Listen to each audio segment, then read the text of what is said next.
कैसे हैं आप सब लोग। आशा करता हूँ कि आप अच्छे होंगे। I am Naveen. Welcome to my YouTube channel basic maths on tips. और इस वीडियो में मैं करने वाला हूँ क्लास 8 एक्सरसाइज 3.1 अंडरस्टैंडिंग क्वाड्रेटर। और सबसे पहले मैं आपको इंट्रोडक्शन दूंगा इसका, उसके बाद क्वेश्चन नंबर 1 और 2 हम सॉल्व करेंगे यहाँ पर। तो कुछ चैप्टर को स्टार्ट करने से पहले हम कुछ जो है टर्म्स के बारे में जान लेते हैं। तो चलिए स्टार्ट करते हैं। देखिए सबसे पहले है हमारे पास प्लेन कर्व। प्लेन कर्व क्या होता है? प्लेन कर्व का मतलब है अगर मैं कोई भी फिगर जो है फ्री हैंड अपने हाथों से बना सकूं, ठीक है। तो देखिए जैसे कि मैंने यहाँ पर ड्रॉ कर दिया इस तरह से, ये एक स्क्वायर टाइप हो गया, तो ये भी एक प्लेन कर्व है। अगर मैंने इस तरह से फ्री हैंड इस तरह से कोई भी ड्रॉ कर दिया, ये भी प्लेन कर्व है। अगर मैंने यहाँ कर्व ड्रॉ करा और उसको ऐसे करके लाइंस सेगमेंट से मिला दिया तो भी एक प्लेन कर्व है। तो प्लेन कर्व का मतलब कोई भी फिगर जो मैं अपने फ्री हैंड से ड्रॉ कर सकता हूँ। जो प्लेन कर्व होता है इसमें ओपन कर्व और क्लोज कर्व दोनों आते हैं। तो हम इसके बारे में भी जान लेते हैं कि ओपन कर्व क्या होता है। देखिए जैसे कि मैंने ओपन कर्व बनाना है तो मैं फ्री हैंड कुछ भी ड्रॉ कर दिया और इसको खुला छोड़ दिया, क्योंकि यहाँ से हम एंटर कर सकते हैं अब इसमें। तो इस तरह से ये ओपन कर्व होगा। तो कर्व के साथ साथ जरूरी नहीं है सारा कर्व हो, लाइन सेगमेंट भी हो सकती है इस तरह से, लेकिन बस क्या है कि वो ओपन होना चाहिए, एक जगह से कहीं ना कहीं ओपन होना चाहिए। ये मैंने कर्व प्लस लाइन सेगमेंट के साथ बना दिया। यहाँ पर अगर मैं प्योर लाइन सेगमेंट ही बनाऊँ सारी की सारी तो भी ये ओपन कर्व ही कहलाएगा। इसके बाद आते हैं हम क्लोज कर्व पे। तो देखिए क्लोज कर्व क्या होगा, जैसा कि इसके नाम से ही पता चल रहा है हमें कि क्लोज कर्व का मतलब हो जाएगा कि ये हम इसे बंद करेंगे। जैसे कि मैंने यहाँ से इसको कोई भी कर्व ड्रॉ करा तो मैंने इसको यहाँ बंद कर दिया। उसी तरीके से यहाँ पर मैंने ड्रॉ करा कर्व से, यहाँ लाइन सेगमेंट बना दी, यहाँ ड्रॉ बंद कर दिया इसको। उसी तरह से यहाँ इस तरह से कोई भी लाइन सेगमेंट से मैंने बनाकर इसको यहाँ बंद कर दिया। तो इस तरह का जो कर्व होगा हम इसे क्लोज बोलेंगे, ठीक है। उसके बाद आता है पॉलीगन्स। तो पॉलीगन्स क्या होता है? Curve which are closed and made by line segments. तो ऐसे कर्व जो कि क्लोज्ड होते हैं और सिर्फ लाइन सेगमेंट से ही बनाए जाते हैं। जैसे कि मैंने यहाँ बनाया इस तरह से, तीन साइड से क्लोज, ये लाइन सेगमेंट से बनाया ट्रायंगल, तो ये क्या है? एक पॉलीगन है। उसी तरह से मैंने ये ड्रॉ किया स्क्वायर टाइप, तो ये भी क्या है? एक पॉलीगन है। तो ये क्लोज्ड है, देखिए ट्रायंगल क्लोज्ड है और साथ में लाइन सेगमेंट से बना हुआ, ये लाइन सेगमेंट्स हैं ये सारी इसी तरह से, ठीक है। उसी तरह से कोई भी बना सकता हूं मैं इसमें। ये भी एक पॉलीगन है, पॉलीगन लाइन सेगमेंट से बनता है। तो अब हम ये जानेंगे कि पॉलीगन्स के अलग अलग टाइप्स कौन कौन से होते हैं। तो देखिए names of polygon according to the number of sides. तो अगर 3 साइड्स होंगी तो हम उसे क्या बोलेंगे? ट्रायंगल बोलेंगे। अगर 3 साइड का पॉलीगन होगा तो वो ट्रायंगल कहलाएगा। 4 साइड्स का होगा तो क्वाड्रिलेटरल, 5 साइड्स का होगा तो पेंटागन, 6 साइड्स का होगा तो हेक्सागन, 7 साइड का होगा तो हेप्टागन, 8 साइड्स का होगा तो ऑक्टागन, 9 साइड का होगा तो नोनागन और 10 साइड्स का होगा तो डेकागन। तो मैं आपको दिखा देता हूँ किस किस तरह से बनते हैं। तो देखिए यहाँ पर 3 साइड से क्लोज फिगर ट्रायंगल है, फिर उसके बाद 4 साइडों से क्लोज फिगर क्वाड्रिलेटरल है, 5 साइडों से क्लोज फिगर जो है पेंटागन है, और 6 साइडों से क्लोज फिगर हेक्सागन है, 7 साइडों से क्लोज फिगर हेप्टागन है, 8 साइडों से क्लोज फिगर ऑक्टागन है और 9 साइडों से क्लोज फिगर नोनागन है। अब हम जानेंगे कि डायगोनल्स क्या होती हैं। तो देखिए जैसे कि मैंने यहाँ पर एक छोटा सा स्क्वायर बनाया और इस तरह से, तो देखिए ये जो वर्टिसेस हैं इसकी, इसमें जब इसके साथ में इसको मिला देता हूँ अपोजिट वर्टिसेस को और इसके साथ में इसको मिला देता हूँ, तो ये जो बनते हैं ये दोनों लाइन सेगमेंट्स ये कहलाती हैं डायगोनल्स। तो हम ये कह सकते हैं कि जो डायगोनल होती है वो अपोजिट जो वर्टिसेस है उसको मिलाने वाली जो लाइन सेगमेंट है उसे बोलते हैं। उसी तरह से अगर देखिए अगर मैं यहाँ पर पेंटागन एक ड्रॉ कर लेता हूँ तो उसमें मैं डायगोनल्स कैसे बना सकता हूँ। तो देखिए यहाँ पर मैं इसको इससे जोड़ सकता हूँ, ठीक है, इसको इससे जोड़ सकता हूँ, इसको इससे जोड़ सकता हूँ, ये सारी क्या कहलाएंगी? ये डायगोनल्स कहलाएंगी। इस तरह से इससे जोड़ सकता हूँ, इसको इससे जोड़ सकता हूँ, ये सभी जो हैं इसमें क्या हैं? डायगोनल्स हैं। इसी तरह से सभी जो पॉलीगन होंगे उसमें नंबर ऑफ डायगोनल जो हैं वो अलग अलग होंगी। तो अब चलते हैं आगे। इंटीरियर और एक्सटीरियर पार्ट क्या होता है कर्व का? सपोज कीजिए कि यहाँ पर मैंने ये एक कर्व ड्रॉ करा क्लोज कर्व, तो इसका जो ये पार्ट है ये सारा जो आपको अंदर दिख रहा है इसके अंदर, ये हमारा कहलाएगा कि ये इसका इंटीरियर पार्ट है। और जो बाहर की तरफ ये सारा जो है ये सब जो पार्ट है ये कहलाएगा कि ये एक्सटीरियर पार्ट है। जैसे कि नाम से ही पता चल रहा है कि ये इंटीरियर पार्ट और ये एक्सटीरियर पार्ट है।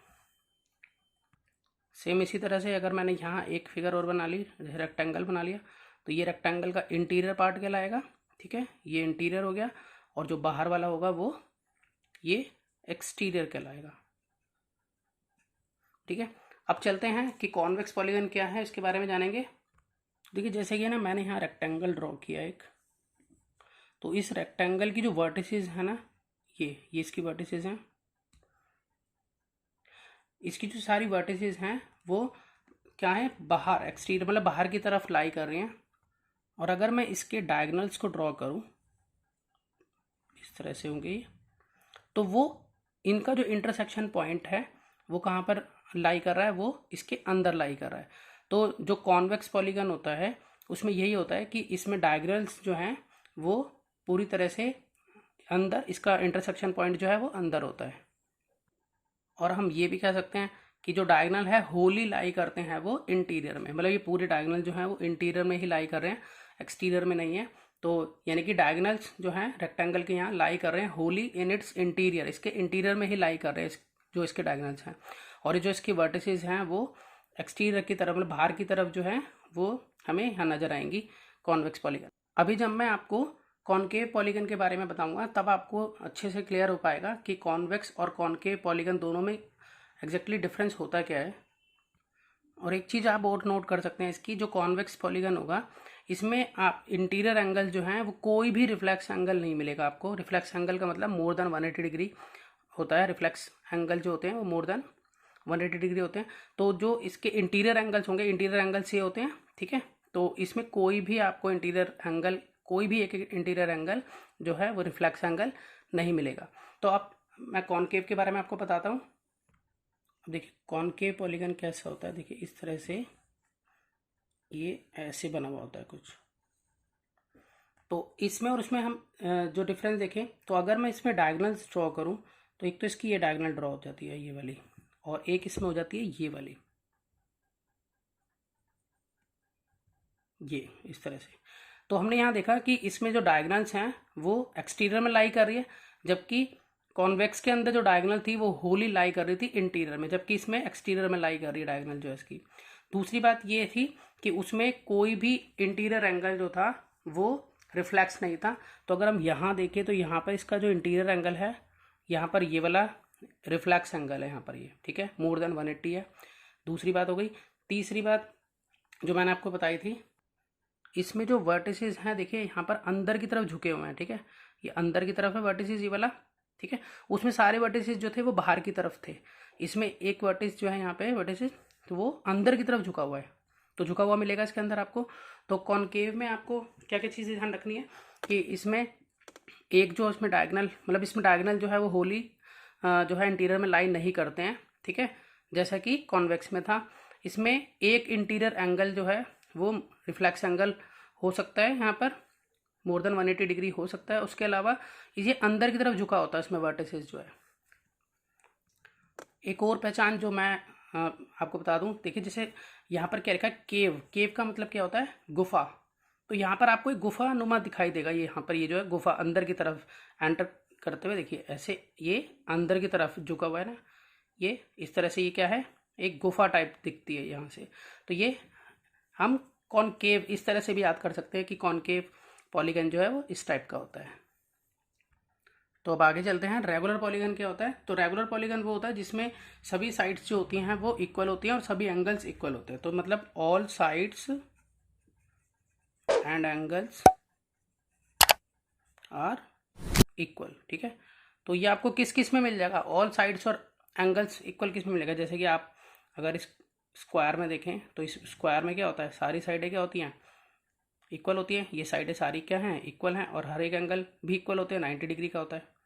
उसी तरह से अगर आप एक इक्विलेटरल ट्रायंगल के अंदर देखें तो इसमें भी सारी साइडें क्या होती हैं, इक्वल होती हैं, और हर एक एंगल कितने डिग्री का होता है, 60 डिग्री का होता है। तो इस तरह से रेगुलर पॉलीगन वो पॉलीगन होते हैं जिसमें सारी साइड्स इक्वल होती है और एंगल्स इक्वल होता है। अब आते हैं इर्रेगुलर पॉलीगन पर। रेगुलर पॉलीगन का बिल्कुल जस्ट उल्टा हो गया इर्रेगुलर पॉलीगन, मतलब इसमें साइड्स और एंगल्स इक्वल नहीं होते किसी भी तरीके से। जैसे मैंने यहाँ ये ड्रॉ कर दिया तो यहाँ पर ये सभी साइड्स एक दूसरे के इक्वल नहीं होगी, ना ही इसके एंगल जो हैं वो इक्वल होंगे। तो इस तरह से ये क्या होगा, इर्रेगुलर पॉलीगन हो गया। ये अलग साइड होगी, ये अलग होगी, ये अलग होगी, एंगल भी सारे अलग अलग होंगे इसके, इस तरह से। अब चलते हैं आगे। देखिए एंगल सम प्रॉपर्टी जो है पॉलीगन्स की, मतलब कोई भी पॉलीगन है, अगर हमें ये पता लगाना है कि उसके इंटीरियर एंगल का सम क्या होगा, तो उसको पता लगाने के लिए एंगल सम प्रॉपर्टी, इसका फॉर्मूला होता है n-2 मल्टीप्लाई बाय 180 डिग्री। ये एंगल सम प्रॉपर्टी का फॉर्मूला है, ठीक है। तो n मतलब क्या होता है यहाँ पर, नंबर ऑफ साइड्स, कितनी साइड्स का है वो, नंबर ऑफ साइड्स। अब जैसे कि सपोज कीजिए कि पेंटागन है, हाँ ये मैंने एक पेंटागन बनाया, तो मुझे ये पता लगाना है कि इसके इंटीरियर एंगल्स का सम कितना होगा, मतलब इंटीरियर एंगल को अगर प्लस करेंगे तो कितना आएगा। तो क्या करेंगे, n कितनी साइड है इसमें, 5 साइड है, 5 - 2 मल्टीप्लाई में 180। तो 5 में से 2 गए 3 इंटू में 180, यानी कि क्या आ जाता है 540। 18 3 जा 54 और 0 लग गई। तो इसका मतलब पेंटागन के सारे इंटीरियर एंगल का जो सम होगा वो कितना होगा, वो 540 होगा। जैसा कि आप जानते हैं ट्रायंगल के तीनों एंगल का सम तो सभी को पता होता है कि कितना होता है, 180 डिग्री होता है। सपोज करो अगर मुझे ये नहीं मालूम है ट्रायंगल के तीनों एंगल का सम 180 डिग्री होता है, तो अगर मुझे निकालना हो तो मैं एंगल सम प्रॉपर्टी के फॉर्मूले से निकाल सकता हूँ। तो मैं फॉर्मूला क्या यूज़ करूँगा, n-2 इंटू 180, ये फॉर्मूला होता है। n मतलब नंबर ऑफ साइड्स, ट्रायंगल की नंबर ऑफ साइड्स कितनी है, 3 है, तो 3 - 2 इंटू में 180, 3 में से 2 गए 1, 1 इंटू में 180, यानी कि क्या हो गया 180। देखिए जैसा कि मुझे पता था 180 होता है, तो देखिए 180 ही आया इस फॉर्मूले से। और अब हम स्टार्ट करेंगे क्वेश्चन नंबर 1 और क्वेश्चन नंबर 2। तो चलिए शुरू करते हैं। अब देखिए यहाँ पर हमें कुछ फिगर्स दी हुई हैं, तो हमें ये बताना है कि इसमें से सिंपल कर्व कौन सा है, सिंपल क्लोज कौन सा है, पॉलीगन कौन सा है, कॉन्वेक्स पॉलीगन और कॉनकेव पॉलीगन कौन सा है। तो देखिए सबसे पहले मैं आपको बता दूं, जो सिंपल कर्व होते हैं इसको हम इस तरह से ड्रॉ करते हैं फ्री हैंड, और इसमें हम पेंसिल को उठाना नहीं है और ना ही इंटरसेक्ट करना है लाइंस को। तो यहाँ पर अगर हम देखें तो यहाँ से अगर हम इसको बनाएं तो ये एक तरह से क्या है, एक सिंपल कर्व है ये वाला, ठीक है। उसी तरह से इसमें भी पेंसिल उठाने की आपको जरूरत नहीं पड़ेगी, सीधा आपका यहाँ ड्रॉ हो जाएगा। लेकिन यहाँ पर आपको दूसरा अगर ये ड्रॉ करना है तो आपको पेंसिल उठानी पड़ेगी, तो ये सिंपल कर्व नहीं होगा। उसी तरह से अगर हम इस फिगर को देखें, क्वेश्चन हम इसमें 4 फिगर को, 4 भी आपका सिंपल कर्व नहीं होगा, ठीक है, क्योंकि इसमें भी ये थोड़ा कॉम्प्लिकेटेड बनेगा, पेंसिल को उठाना ही पड़ेगा। और अगर यहाँ पर देखें तो ये बहुत ईजिली ड्रॉ हो जाएगा, ये भी सिंपल कर्व है। और ये देखें तो ये भी 6 भी सिंपल कर्व है। और अगर हम 7 देखें तो 7 भी बहुत यहाँ पर सिंपल है, ठीक है। और 8 को अगर हम देखें तो 8 भी हमारा सिंपल कर्व ही लग रहा है बिल्कुल, ठीक है। तो हम इसमें लिख सकते हैं कि हमारा सिंपल कर्व कौन कौन सा हो जाएगा, यहाँ पर 1 2 और फिर हमारा 3 और 4 नहीं था, फिर 5 6 7 और 8, ये हमारे क्या हो जाएंगे सिंपल कर्व। उसके बाद है सिंपल क्लोज्ड कर्व, मतलब जो क्लोज्ड हो, ठीक है। तो अगर हम 1 को देखें तो ये सिंपल तो है ही, साथ में क्लोज्ड भी है, मतलब पूरी तरह से बंद है। तो एक तो 1 हो गया, एक हमारा यहाँ पर 2 भी हो गया, 2 भी हमारा यहाँ क्लोज्ड है बिल्कुल पूरी तरह से। अगर 3 की बात करें तो हम 3 को हम नहीं कह पाएंगे क्योंकि इसमें यहाँ 2 फिगर्स बन रही हैं, ठीक है। उसके बाद 4 भी हम अगर देखें तो यहाँ पर ये सिंपल तो नहीं है, मैंने आपको पहले बताया था यहाँ सिंपल कर्व में नहीं आएगा ये, तो इसको क्लोज तो है लेकिन सिंपल नहीं है, तो हम इसे नहीं ले सकते हैं। उसके बाद हमारा आ जाता है 5, ये हमारा क्लोज्ड है पूरी तरह से, सिंपल भी है, और साथ में 6 भी क्लोज है और सिंपल है। और 7 अगर हम देखें तो ये भी सिंपल क्लोज कर्व है, ठीक है। अगर 8 को हम देखें तो ये हमारा सिंपल, इसमें जो है क्लोज्ड है, लेकिन यहाँ से जो कि लाइन सेगमेंट जा रही है ना, इसकी वजह से हम इसको क्लोज नहीं बोल सकते, ये थोड़ा अलग टाइप की फिगर हो जाएगी। तो हम यहाँ पर सिंपल क्लोज कर्व में जो हम लिख सकते हैं, इसमें लिख सकते हैं हमारा 1 हो सकता है, 2 हो सकता है, 5 हो सकता है, 6 हो सकता है और 7 हो सकता है। ये हमारे सिंपल क्लोज कर्व होंगे। इसके बाद हमसे पूछा गया पॉलीगन, तो पॉलीगन आपको पता है लाइन सेगमेंट से क्लोज फिगर होती है पॉलीगन। तो ये देखिए लाइन सेगमेंट से मिलकर बना हुआ है, ठीक है, पूरी तरह से लाइन सेगमेंट से मिलकर बना हुआ है, ये लाइन है, ये भी लाइन है, इस तरह से। तो ये फर्स्ट जो है वो पॉलीगन कहलाएगा हमारा। सेकंड भी हमारा पॉलीगन है क्योंकि ये भी लाइन सेगमेंट से मिलकर बना हुआ है। उसके अलावा ये कर्व में है, ये जो है इसको हम नहीं कह सकते हैं कि ये जो है पॉलीगन होगा, थोड़ा अलग टाइप का है। इसमें भी कर्व है, इसमें भी कर्व है, इसमें भी है, सब में कर्व है। तो फर्स्ट और सेकंड जो है वो मैं ये कह सकता हूँ कि वो हमारा यहाँ पर क्या है, पॉलीगन है, फर्स्ट और सेकंड। उसके बाद है कॉन्वेक्स पॉलीगन। तो कॉन्वेक्स पॉलीगन में देखिए क्या कौन सा हो सकता है, तो यहाँ पर देखिए ये तो देखिए यहाँ पर एक देखिए ये वाला एंगल जो है वो रिफ्लेक्स एंगल आ गया ना इंटीरियर में, तो इसका मतलब ये कॉनकेव पॉलीगन है ये वाला। तो और ये कॉन्वेक्स है, इसमें वर्टिसेस, इसमें अगर मैं डायगोनल ड्रॉ करूँ तो वो इंटीरियर में ही आएंगे, जबकि इसमें यहाँ डायगोनल ड्रॉ होगी तो ये एक्सटीरियर में आएगा। तो जैसे कि मैंने आपको इंट्रोडक्शन में बताया, तो यहाँ पर सेकंड फिगर जो है वो हमारी क्या है, कॉन्वेक्स पॉलीगन है। तो मैं इसमें सिर्फ लिख दूंगा यहाँ पर कि सेकंड जो है वो हमारी कॉन्वेक्स है। अब कॉनकेव की बात करें तो कॉनकेव तो इसमें एक ही है। देखिए आगे हमसे कॉनकेव के बारे में पूछा है सिर्फ, तो कॉनकेव देखें तो कॉनकेव एक ही है इसमें, जो कि 1 नंबर की फिगर है, क्योंकि इसमें ये जो है एंगल ये more than 180 degree reflex angle है। इसके डायगोनल जो है वो एक यहाँ पर बाहर की तरफ लाई कर रहा है। तो हम इसमें कहेंगे कि 1 जो है यहाँ पर क्या है, कॉनकेव पॉलीगन है। अब चलते हैं नेक्स्ट क्वेश्चन पर। देखिए नेक्स्ट क्वेश्चन में क्या है, नेक्स्ट क्वेश्चन में हमसे पूछा कि how many diagonals does each of the following have. तो मतलब इनमें हर एक की डायगोनल बतानी है यहाँ पर। जैसे कि हम यहाँ पर है कॉन्वेक्स क्वाड्रिलेटरल। देखिए किसी भी पॉलीगन की अगर मुझे डायगोनल निकालनी हो तो मैं इसका फॉर्मूला आपको बताता हूँ कि नंबर ऑफ डायगोनल्स निकालने के लिए आपको करना क्या होगा, आपको फॉर्मूला लिखना होगा n-3 और अपॉन में 2। n मतलब होता है नंबर ऑफ साइड्स यहाँ पर। तो अब जैसे कि यहाँ पर क्वाड्रिलेटरल दिया हुआ है ना, यहाँ पर क्वाड्रिलेटरल में कितनी साइड्स होती हैं, 4। तो 4 - 3 और यहाँ अपॉन में 2, इसको हम सॉल्व कर लेंगे तो क्या बनेगा, ये 4 × 1 अपॉन में 2। तो 2 से ये 2 कट गया और यहाँ पर आ गया 2 × 1 = 2, 2 × 1 = 2। तो यहाँ पर 2 जो है वो इसका क्या हो जाता है, आंसर हो जाता है। कितनी डायगोनल आएंगी कॉन्वेक्स क्वाड्रिलेटरल में, 2 डायगोनल आएंगी। उसी तरह से हेक्सागन की पूछिए, हेक्सागन में नंबर ऑफ साइड्स कितनी होती हैं, 6 होती हैं। तो मैं सीधा फॉर्मूला अप्लाई कर देता हूँ, 6 × 6 - 3 अपॉन में 2। तो ये हो जाएगा 6 × 6 में से 3 गए 3 और यहाँ अपॉन में 2। तो 2 से ये कट जाएगा, 3 जा पे 2, 3 जा 6 और 3 3 जा कितना हो गया 9। इसका मतलब एक रेगुलर हेक्सागन में कितनी डायगोनल्स होंगी, 9 होंगी। अब ट्राइंगल में कितनी होंगी, तो ट्राइंगल के अंदर ट्राइंगल में साइड होती हैं 3। तो 3 - 3 अपॉन में 2, यानी कि 3 × 2 में 3 में से 3 का क्या बचा, 0, 0 अपॉन में 2, यानी कि 3 × 0 अपॉन में 2। तो यहाँ 3 × 0 0 हो जाएगा, 0 अपॉन में 2 क्या होगा, 0। इसका मतलब ट्राइंगल में डायगोनल्स नहीं होती हैं। ठीक है, तो इस वीडियो में इतना ही। मिलते हैं नेक्स्ट वीडियो में और नए क्वेश्चंस लेकर। अगर आपको वीडियो अच्छी लगी हो तो आप इसे लाइक, शेयर और सब्सक्राइब कीजिए और आप प्रैक्टिस कीजिए और इम्प्रूव कीजिए अपनी मैथ्स। Good bye.